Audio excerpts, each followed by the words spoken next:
بسم اللہ الرحمن الرحیم فا پس من جو شخص تولا منہ موڑ لے بعد بعد ذالک اس کے فا پس اولئک وہی لوگ ہم وہ الفاسقون فاسق ہیں کیا فا پس غیر علاوہ دینی دین اللہ کے یبغون وہ تلاش کرتے ہیں ولہو حالانکہ اسی کے لیے اسلم فرمانبردار ہوا من جو کوئی فی السماواتی آسمانوں میں ہے والارضی اور زمین میں ہے طوعاً خوشی سے وکرہا اور ناخوشی سے واو اور الی طرف ہی اس کے یرجعون وہ لٹائے جائیں گے فما تولی بعد ذلك فاولئک هم الفاسقون بس جو شخص بھی اس کے بعد منہ موڑ لے تو وہی لوگ فاسق ہیں افغیر دین اللہ یبغون کیا وہ اللہ کے دین کے علاوہ کوئی اور دین تلاش کر رہے ہیں وَلَهُ أَسْلَمَ مَا فِي السَّمَاوَاتِ وَالْأَرْضِ طَوْعًا وَكَرْهًا حالانکہ ہر وہ چیز جو آسمان میں ہے آسمانوں میں ہے اور جو زمین میں ہے خوشی سے یا ناخوشی سے وہ اسی کی تابعدار ہے وَإِلَيْهِ يُرْجَعُونَ اور اسی کی طرف وہ لوٹائے جائیں گے نحمدہ ونصلی علی رسولہ الکریم اما بعد سورہ آل عمران کی آیت مبارکہ نمبر 82 ہے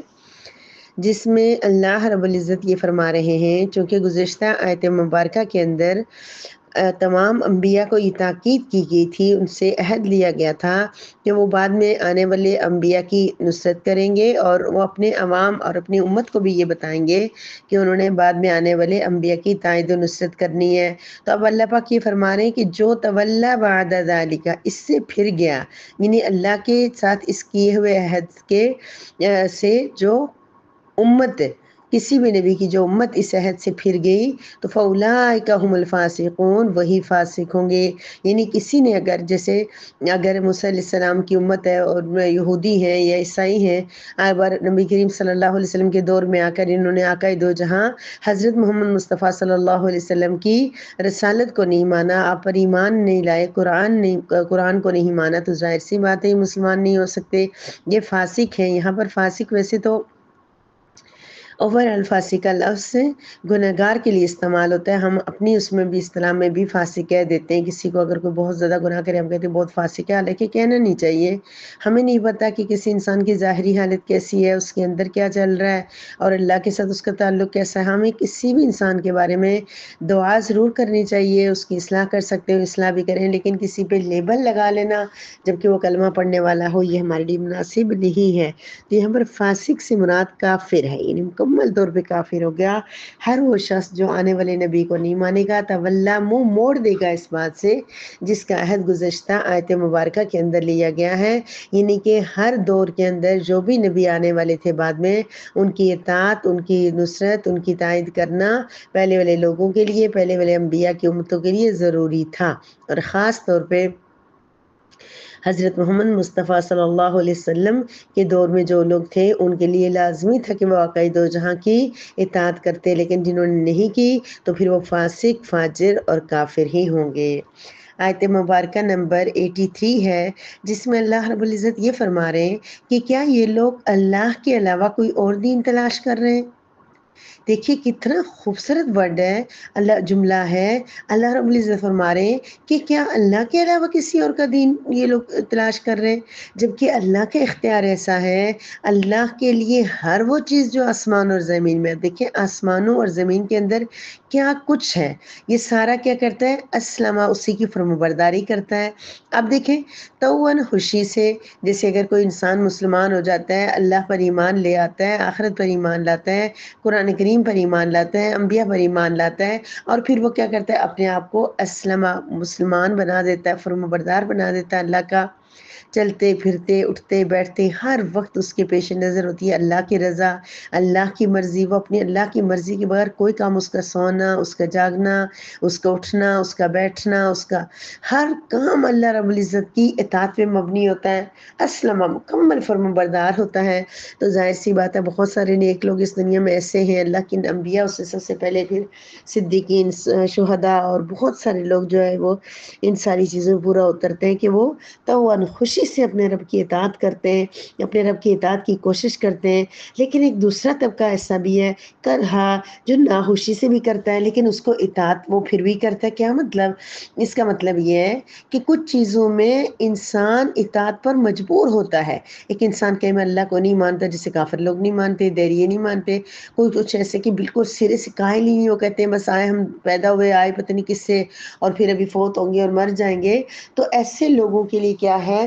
کہ ان کو بھی کچھ چیزوں میں اللہ کی اطاعت کرنی پڑتی ہے۔ کیسے؟ کہ اللہ رب العزت کی طرف سے جب حکم آ جاتا ہے کہ کوئی بیمار ہو، تو کوئی انسان اپنی بیماری کو روک سکتا ہے؟ جب اللہ کا حکم ہوتا ہے، بعض اوقات ایک ہی دوائی آپ بار بار استعمال کرتے ہیں لیکن وہ شفا نہیں دیتی، لیکن بعض اوقات کوئی چھوٹی معمولی سی چیز بھی شفا دے دیتی ہے۔ اس کی وجہ یہی ہے کہ اللہ رب العزت کبھی کس چیز میں ہمارے لیے شفا رکھتے ہیں، کبھی کس چیز میں۔ تو اس لیے اطاعت کرنی، یہ فرمانبرداری نہیں، مطلب یہ سمجھیں کہ اللہ کی طرف سے جو ہوتا ہے وہ ان کو چاروں نچار جیسے مجبوراً یا جس بھی طرح سے خوشی ہو غم، یہ جو تقدیر میں لکھا ہوتا ہے وہ انسان کو ایکسیپٹ کرنا پڑتا ہے۔ موت آ جائے تو کوئی اس کو روک نہیں سکتا، بیماری آ جائے، تنگ دستی آ جائے، کوئی مسائل پریشانی آ جائے تو انسان خود اس کو کچھ نہیں کر سکتا۔ تو اس مسئلے میں بھی پورے اس کو اللہ ہی کی ماننی پڑتی ہے، اللہ جس حال میں رکھے اس کو رہنا پڑتا ہے۔ اب ہمیں رہنا تو اسی حال میں پڑتا ہے جس میں اللہ ہمیں رکھے۔ تو ہمیں چاہیے کیا کہ ہم اپنے آپ کو یہ باور کرا دیں اور اللہ رب العزت سے بھی بار بار یہ بات کہتے رہیں اور اپنے آپ کو بھی یاد دلاتے رہیں کہ رب کریم آپ نے ہمیں سب کچھ دیا، آپ نے پیدا کیا، مگر آپ کی طرف سے کوئی آزمائش آتی ہے تو پھر آپ ہمیں استقامت عطا فرمائیے۔ آپ کیا کیجئے کہ ہم سے راضی رہیے۔ ہر مشکل گھڑی میں اللہ پاک سے کہیں کہ جب بھی کوئی مشکل مصیبت آئے کہ اللہ تو راضی تو میں راضی، اللہ آپ کی رضا اگر اس کام میں ہے، چونکہ اللہ کی رضا کو تو ہم نے کرنا ہی کرنا ہوتا ہے نا۔ اگر ہم اس کو خوشی سے مانیں نہ خوشی سے مانیں تب بھی وہ سب ہمارے اوپر آئے گا۔ تو اگر ہم یہ کہہ دیں ایسے موقع کے اوپر کہ اللہ مجھے بڑا دل دکھ رہا ہے، میں بڑی پریشان ہوں، میں بڑی اداس ہوں، لیکن اس میں تو راضی ہے، تیری رضا اس میں، تو مجھے اس حال میں دیکھنا چاہتا ہے، تو اس مجھے تنگی میں دیکھنا چاہتا ہے، پریشانی میں، مشکل میں، تو کوئی بات نہیں رب کریم، میں بھی اس پہ راضی، کیونکہ یہ تیرا حکم ہے، تیری طرف سے ہے، اس لیے میں اس پہ راضی۔ تو یہ پھر تو میں ہم کرہا کے بجائے توان کے اندر آ جائیں گے، اور یہ پسندیدہ اللہ پاک کا کہ کوئی خوشی سے اسلمہ کرے، اللہ کی فرمانبرداری کرے۔ جو نہ خوشی سے کرے گا اس کو بھی کرنا تو پڑے گا، لیکن اس کو پھر اس کا کوئی اجر ثواب بدلہ نہیں ملے گا۔ وَإِلَيْهِ يُرْجَعُونَ، اور اسی کی طرف لوٹائے جائیں گے۔ اللہ رب العزت کی ذات ایسی ہے کہ اسی کی طرف سب نے لوٹ کے جانا ہے۔ کوئی مسلمان ہو، کافر ہو، انسان ہو، جن ہو، چھوٹا ہو، بڑا ہو، ہر انسان کو یرجعون، آخر میں اللہ رب العزت کے پاس جانا ہے۔ تو ہم لوگ کیوں اتنا گھبراتے ہیں اگر ہمیں کوئی آوازیں سنائی دیتی ہیں، ہمیں کوئی گولیوں کی آوازیں آتی ہیں، کوئی گونج آتی ہے؟ ہمیں ایک تو یہ تصور کرنا چاہیے کہ ہمیں تو صرف گونج سنائی دیتی ہے، صرف آوازیں سنائی دیتی ہیں، ہم اتنا ڈر جاتے ہیں۔ تو فلسطین میں جو مسلسل ان کو ہر رات وہ سوتے ہیں، اور اوپر سے ان کے کوئی پتہ نہیں ہوتا کہ بم دھماکہ جو ان کے گھر کے اوپر ہوگا، ان کی چھت پہ ہوگا، ان کے گھر کے اندر ہوگا، بازار میں، ہر جگہ، لیکن پھر وہ بھی جی رہے ہیں اسی اس کے ساتھ۔ تو ایسے موقع پہ ہمیں سب سے پہلے تو فلسطین والوں کے لیے اور ملک شام اور دنیا میں جہاں جہاں مسلمان پس رہے ہیں مظلوم، ان کے لیے دعا کر لینی چاہیے۔ اور دوسرا یہ ہے اپنی افواج کے لیے، پاکستان کی سلامتی کے لیے دعا کر لینی چاہیے۔ اور ایک اور کام کر لیتے اس موقع سے فائدہ اٹھاتے ہوئے کہ شہادت، ویسے تو ہم نہیں کہتے کہ اللہ تعالیٰ کی جنگ ہو اور کچھ بھی، لیکن اگر ہم ایک جذبہ رکھ لیں کہ ایسا کوئی موقع آیا، اگر ہمیں شہید ہونا پڑا، ہم شہید ہو گئے، تو پھر اللہ رب العزت کی طرف سے یہ بڑا اعزاز ہوگا۔ ایک تمنا تو نہیں ہو، اس تمنا شہادت کی تو کرنی چاہیے ہمیں، لیکن یہ کہ جنگ کی تمنا نہ ہو کہ جنگ ہو اور بم گرے اور لوگ مرے اور سب کچھ، لیکن ایک جذبہ ضرور رکھنا چاہیے کہ اگر جنگ ہو گئی، کوئی ایسا مسئلہ ہو گیا، میں شہید ہو گئی تو میں جنت کی بہاروں میں چلی جاؤں گی، پہلے سے مرنا تو ہے ہی، جو لکھا ہوگا وہ تو ٹلے گا نہیں۔ اور فی الحال تو اللہ کا لاکھ لاکھ شکر ہے کہ ہم آرام سے اپنے گھروں میں بیٹھے ہوئے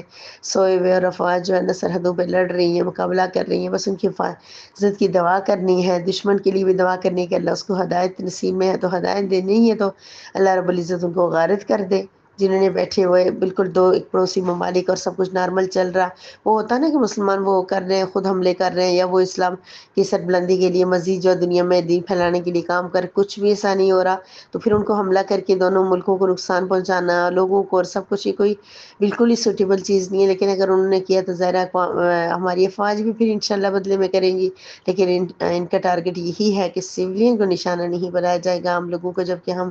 روزانہ دیکھتے ہیں کبھی کسی دولہے کی خبر آ رہی ہے، کبھی چھوٹے چھوٹے بچوں کے پیارے پیارے بچوں کی تصویریں آ رہی ہیں